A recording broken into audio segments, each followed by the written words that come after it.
Okay, so good morning. Today we're still going to be talking about transformations, and this is actually going to be the last video on transformations. Okay, so what we're going to be doing today is kind of just putting everything we've done in the past week together. Okay, and we're just going to be able to identify any transformations on any quadratic. Okay, so let me go to the Desmo screen so I can show you those examples. Here we go. So we're going to start with this one right here. So we're going to start with x minus 3 squared plus 2, okay? So what we need to do is based on this quadratic, right? Given this equation, this quadratic, I need to be able to identify the transformation, okay? So right off the bat, I know that I have one transformation inside the parentheses. Okay, I have this minus 3. That is a transformation. So what kind of transformation that is remember, if it's inside the parentheses, that means there is a horizontal translation. Okay, and now since it's a minus, that means we move to the right. And if you look at the graph, see how it's shifted from, it's usually in the middle, but it's shifted to the right.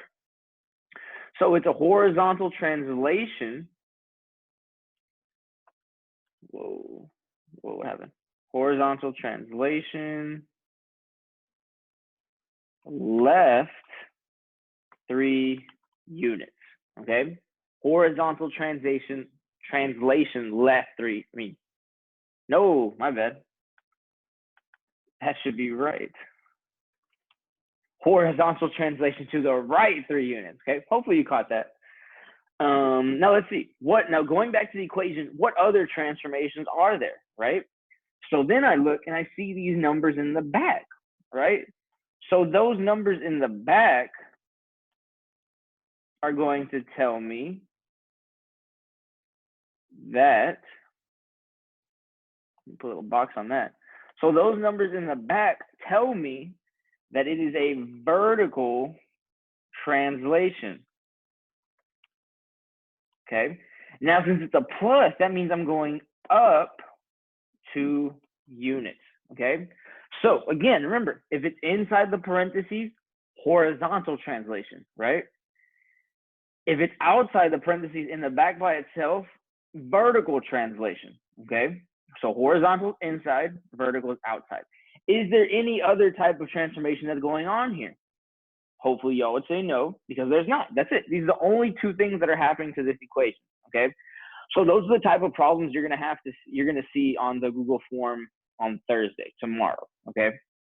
So that's the first example. That's it. That's all you have to do, right? 2 transformations. I was able to circle them or box them and then write them out, okay? Let's go to another one. So let me clear that. Okay, and got it.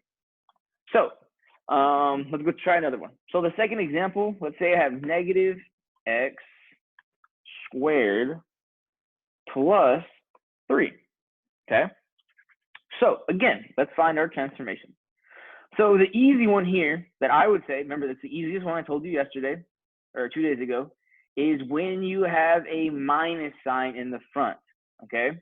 So when you have a minus sign, that tells me that the transformation that is reflected across the x axis, right? That's what that minus in front tells me. And that's all you have to do.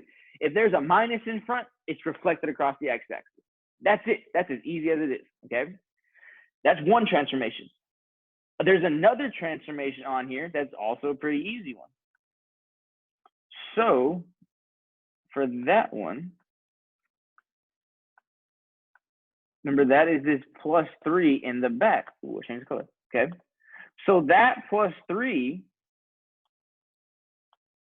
tells me, since it's outside the parentheses, that tells me that it's a vertical translation, just like the previous example. So it's a vertical translation. It's a plus, so that means I'm going up 3 units. Okay. That's it. Those are the two transformations. We're done. So the minus in front tells me it's reflected across the x-axis. That's one transformation. The +3 in the very back tells me that there's a vertical translation up 3 units. Okay, those are the only transformations we have. That's it. Okay, so if you were doing like a question where there was multiple choices and it says check all that apply, you should check 2 different options. You know what I'm saying? So if there's 2 transformations, you should have 2 answers. If there's 3 transformations, you should have 3 answers, and so on. Okay, so this is it. That's it. That example is done. So let me clear that. Let's try another one. I'm gonna do 2 more examples. So let's try this one. So 2 parentheses x minus 1 squared plus 1. Okay, let's try that. So here, let's get started. Let's try the one in the back. So this +1. Okay, so what does that +1 tell me? Hopefully you remember, because we've had it on the previous examples. Since I have a +1 in the very back of the quadratic, that means I have a vertical translation, and it's a plus, so that means up 1 unit. That's one transformation, 1 down. Let's go to the second one. So in the second one, if you notice, we have a number inside the parentheses. So that tells me,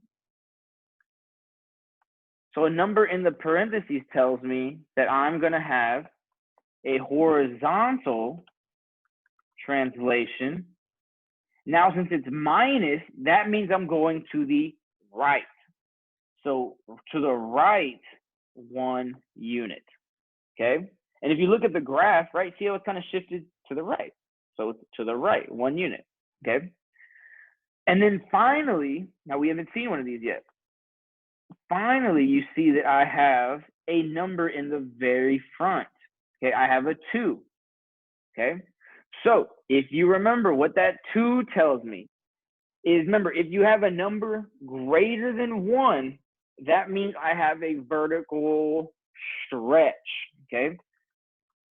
So if the number is bigger than 1, try to keep it all the same color. That means I have a vertical, there we go, vertical stretch, okay? Remember, if this number was between 0 and 1, that would mean I had a vertical compression. But since it's greater than 1, right? 2 is greater than 1. It's a vertical stretch. So this quadratic actually had 3 transformations. So we had to write 3 different options, okay? Does that make sense? Okay, hopefully y'all can see that. And that's all. That's the third example. One more and we're done. So let me clear this. And let's go to the third example.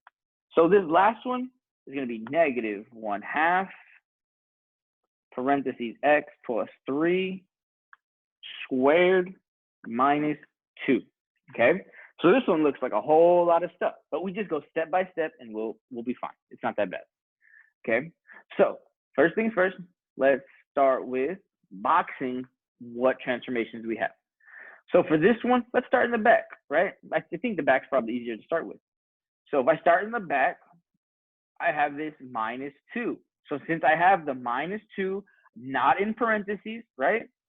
That means it is a vertical translation. Now, since it's minus, that means I'm going down 2 units, okay? And if you look, it's down, right? It's lower. So it's a vertical translation down 2 units, okay? And that's one transformation. Let's find another one. So another one I have is going to be, again, I notice I have a number in the parentheses. So let's box that. So I have this +3. So that +3 tells me, if you remember from the example, I have a horizontal translation. Now, since it's plus, that means it's going to the left 3 units, okay? Horizontal translation to the left 3 units, okay? That's 2 transformations. Let's keep going. So if I notice, I have a bunch of stuff in the front, okay? So let's take care of some of that stuff. So I see I have a number in the front and I have a minus sign, okay? So let's start with that minus sign. That minus sign is separate from that number. That's where I saw y'all messing up on the Google form on Tuesday, okay? So that minus sign, remember, automatically, that minus sign tells me that it is reflected across the x-axis, okay? That minus sign is not attached to the number in front, okay? It is not attached. Okay, so that's one transformation. That's the easy one.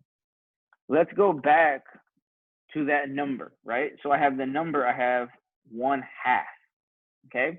It's not attached to the minus sign, okay? So that number, since it is between 0 and 1, right? 1/2 is a fraction. It's in between 0 and 1. That means I have a vertical compression, okay? That means I have a vertical compression, okay?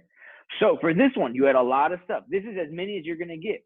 You have 4 transformations. So you need to select, you would have to, it's like if you had a Google form, you would need to select all 4 of those options, okay? I know it's kind of a lot, but you're not going to have many like this. This is as most as you could possibly have, okay?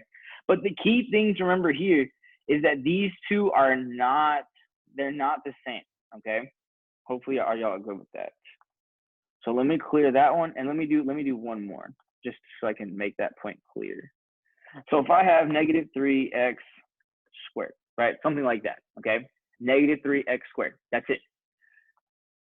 I have 2 transformations for this one, right? I have the minus sign in the front, and that minus sign tells me it's being reflected across the x-axis, okay?